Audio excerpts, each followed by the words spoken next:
সূর্যটা মাথার উপরে থাকবে, এত তাপ হবে, এত উত্তপ্ত হবে রে। ও বন্ধু, কেমন উত্তপ্ত আমি কেমন করে বুঝাইব? কুরবানির ঈদের দিনে বিয়ে বাড়িতে গোস্ত যে উতরায় দেখেননি বড় পাতিলে?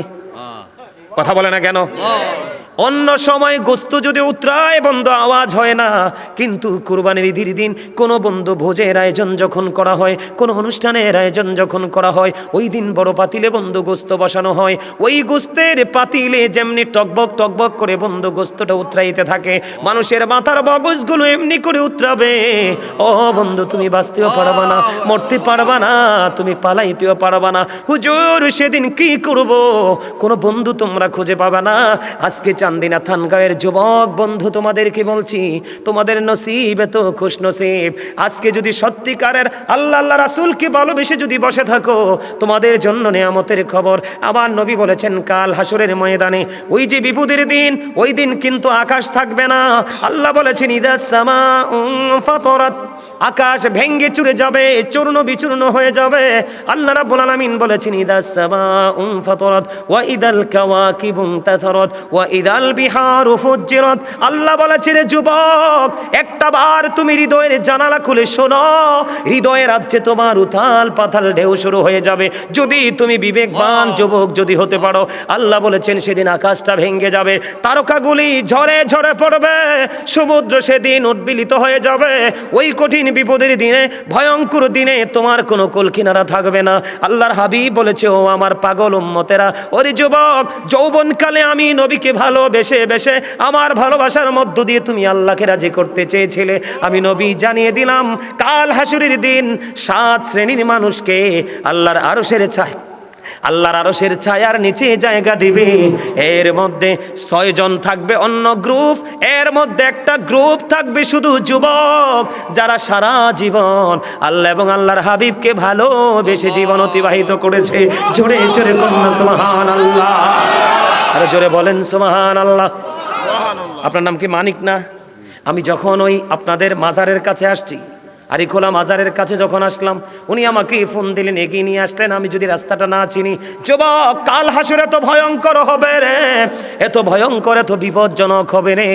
ও বন্ধু, আজকে ইনি আমাকে মানিক ভাই আরো লোক নিয়ে আগাইয়া যায় আনছে, কিন্তু তোমাদেরও কিন্তু পথের দিশা দেখানোওয়ালা একজন লাগবে, লাগবে কি লাগবে না?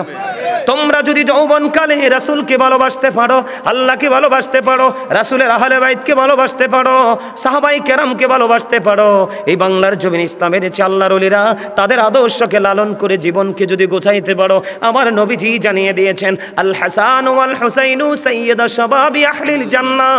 রাসূল বলেছেন, Imam Hasan and Husain are the leader of younger people in Jannah. আপনার আমার প্রাণে নবী বলে দিয়েছে, যুবক, তোমরা টেনশন করো না, তোমাদের জান্নাতে নেতৃত্ব দিবে আমার কলিজার টুকরা হাসান হুসাইন দুইজন। জোরে বলেন না সুবহানাল্লাহ, আর জোরে বলেন সুবহানাল্লাহ।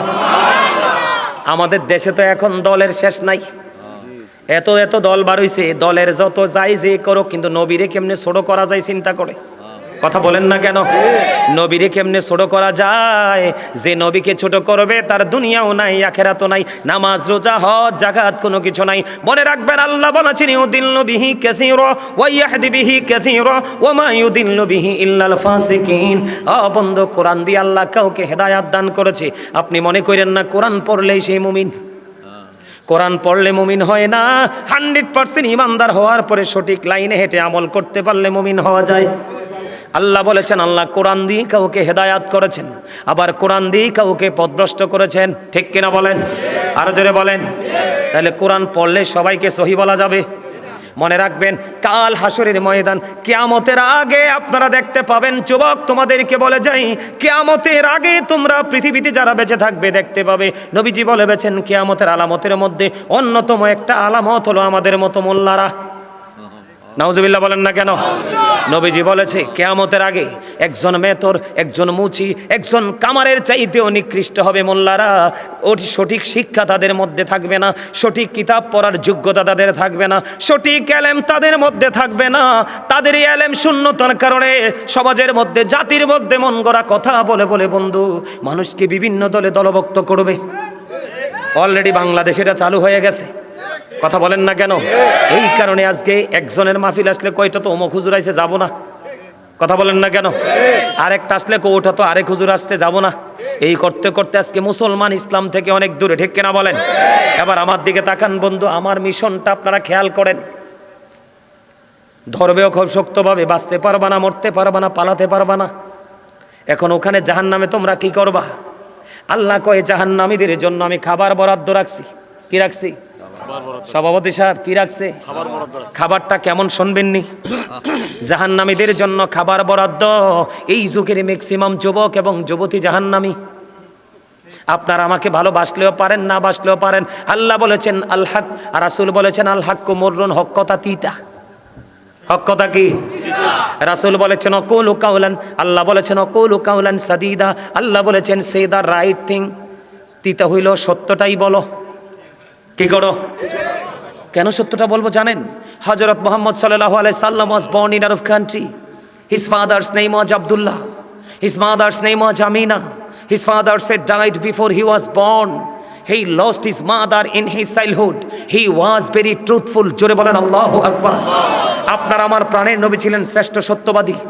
আমার দিকে তাকান, আমেরিকার গবেষক মাইকেল এইচ হার্ট তিনি বক্তব্য দিয়েছেন the 100, A ranking of the most influential person in the history. আমেরিকার গবেষক মাইকেল এইচ হার্ট তিনি 100 জন প্রভাবশালীর তালিকা করলেন। কতজন?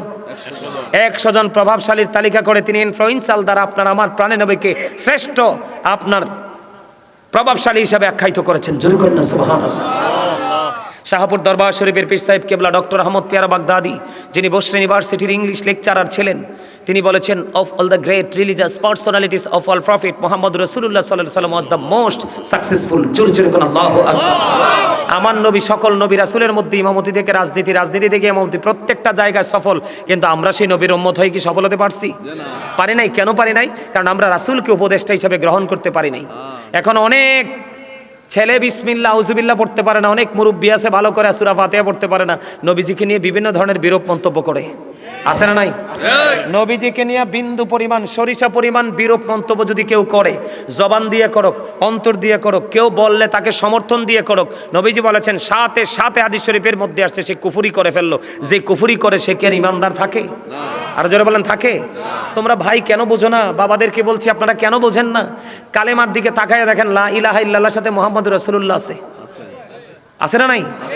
লা ইলাহা ইল্লাল্লাহ মুহাম্মাদুর, there is no good but Allah, Muhammad Rasulullah sallallahu alaihi wasallam is the blessing, Muhammad Rasulullah sallallahu alaihi wasallam is the messenger of Allah. খেয়াল করছেন বিষয়টা? আপনি নামাজে যাইয়া দেখেন না, ফরজের সাথে সাথে ওয়াজিবের সাথে সাথে সুন্নাত নফলও আছে। ফরজ আর ওয়াজিব আল্লাহর দিকে, সুন্নাত নফল রাসূলের দিকে। আসেনি? আসেনি কোন? আপনি আজান দিতে যান, আজানে যাইয়া দেখেন আল্লাহু আকবারের সাথে আশহাদু আন্না মুহাম্মাদুর রাসূলুল্লাহও আছে। আছে না নাই? আপনি আখিরি বৈঠকে যদি নবীজিকে সালাম দিতে না পারেন তাশাহুদে, তাহলে আপনার নামাজটাই হবে না, বাতিল হয়ে যাবে।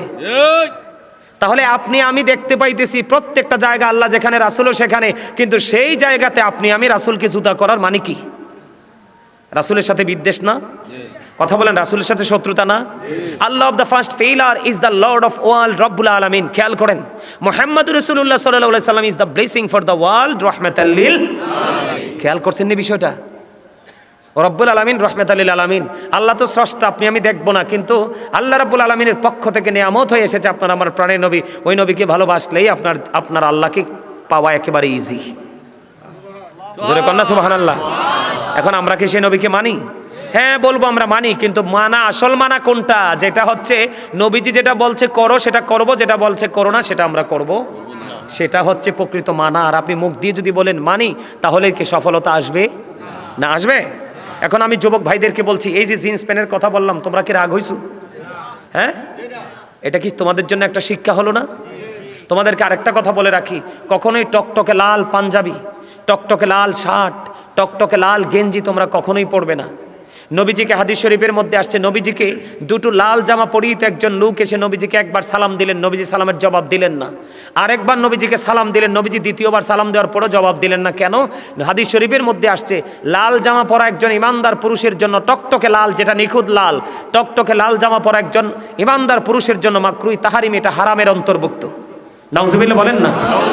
তাহলে কি করা যাবে না? লাল পরা যাবে না, জিন্স প্যান্ট পরা যাবে না, জিন্স প্যান্ট না, যেই কোনো পোশাকে নাবির নিচে পরা যাবে না, পরলে নাবির উপরে অথবা বরাবর নিচে দিয়ে রাখতে হবে টাকনোর উপরে। জোরে কোন সুবহানাল্লাহ। আমার কথা কি বুঝতে পারছেন আপনারা? তাহলে আপনার আমার জন্য জাহান্নামে খাবার বরাদ্দ আছে, সেই খাবারের নাম হলো জাক্কুম। কে নাম শুনছেন জাক্কুমের? কাঁটাযুক্ত ফল, কাঁটাযুক্ত না শুধু, এটা এত বিষাক্ত। এই বর্তমানে যদি আপনাদের চান্দিনা থানগাঁওয়ের জমিনে যদি এই মুহূর্তে একটা ফোঁটা জাক্কুম পড়ে, গোটা পৃথিবীর মাটি বিষাক্ত হয়ে যাবে। পৃথিবীর কোনো গবেষক এই জমিনে কোনোদিন কোনো শস্য ফলাতে পারবে না। এই খাবারটা জাহান্নামীরা কন্টিনিউয়াসলি খাইতে হবে, খেতে হবে, কিন্তু বাঁচতেও পারবে না, মরতেও পারবে না, পালাতেও কারো উপর দোষও দিতে, কারণ আল্লাহ বলেছেন তুমি নিজের উপর নিজে জুলুম করে